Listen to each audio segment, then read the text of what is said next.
Welcome to 4 Oak Street. Just thought I'd do an update. So what have I been doing? Well, as you can see, looking at the back of these houses, this section was put together using MDF, and if I take these houses off, you can see that this board that wasn't there before required, I suppose, a template to basically make it work. The idea was that it had to join where the bus is. That was the end of the road. So I then had to bring this piece, which is it's got a slight lean to it. Bring that to make the road, which is going to come along here at the side. So what I'm looking at doing is having a line of houses here, and then at 45 degrees some sort of street here. Now you can see I've also been having a go using the old Scenic scatter. So I'm not 100% happy with what I've done. It's just a basic coat. You can see I can play around with some bushes, but I'll be going to England in April, so I'll be picking up one of the guns to do the actual fibres, the static grass. So you can see that I've continued along here, and I've had a go with the old grass. So all this area was done with the paper mache, and then painted in brown, and then the Scenic scatter. You can also see here that the road, just where I'm pointing there, has been done, and the pavement to come along there. Also, I suppose a little bit of work around. There's a joint going through here, so once again trying to get that fairly decent is the main thing. I've also added a few bushes there, you can see, and then swinging around behind the engine shed, you can see that I've done that section there with the idea with a road coming down, and then hopefully we're going to see some sort of transformer around there with a fence around it. Also now looking from this view, you can see that road and how the houses will look moving into the housing estate, which is going to house a 3/4 size soccer pitch or close to, so houses backing onto like a park with a soccer pitch, children's playground, and rows of terraced houses. So I'm almost as well thinking about lifting the profile. So I'm going to come around the front now so you can get a bit of the perspective looking over the layout. So I'm quite pleased with the way the walls came out and the actual road. So it took me a while to get the colour. I've done the road on the top. It does look darker, that's just the way the light is. I had 3 goes at it. I'm just using like an enamel paint. So you can see here this section has not been done. I've now filled the gaps in with paper, then I will cover it in paper, make some sort of profile, so that may be trees or bushes. So just looking back across here, you can see how it looks. So I'm just going to turn the lights on, if I can get the right plug, So excuse my so you can see the lower section of the layout with the box covering the stock. The good old oh, that's the power. So I'll take that one out. Let's just try this one. No, that's not that one either. So it will definitely be this one.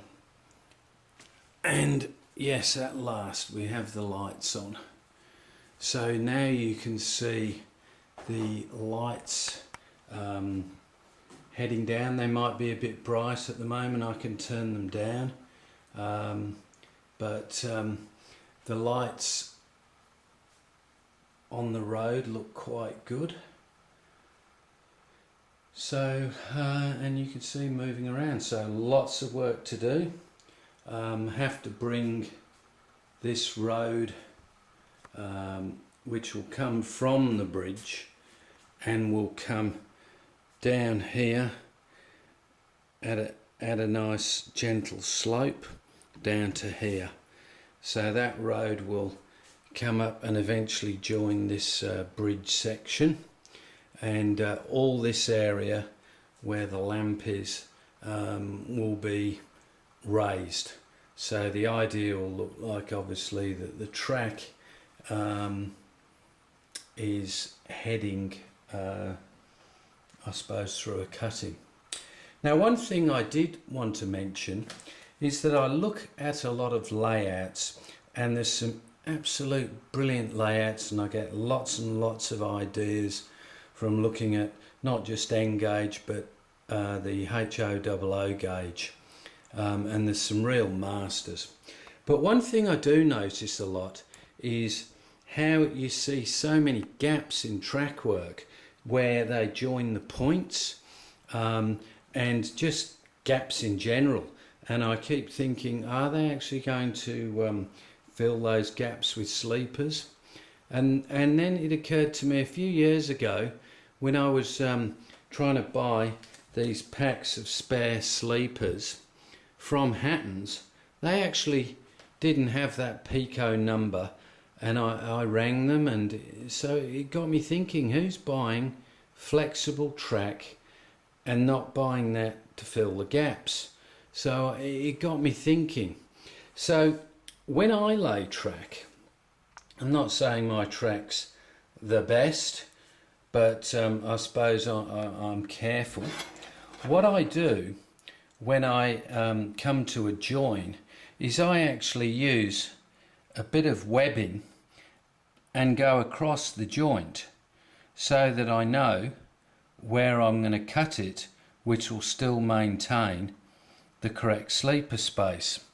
So I know people have said to me, oh, in real life, you know, you have a look at the track and there's gaps and sleepers missing.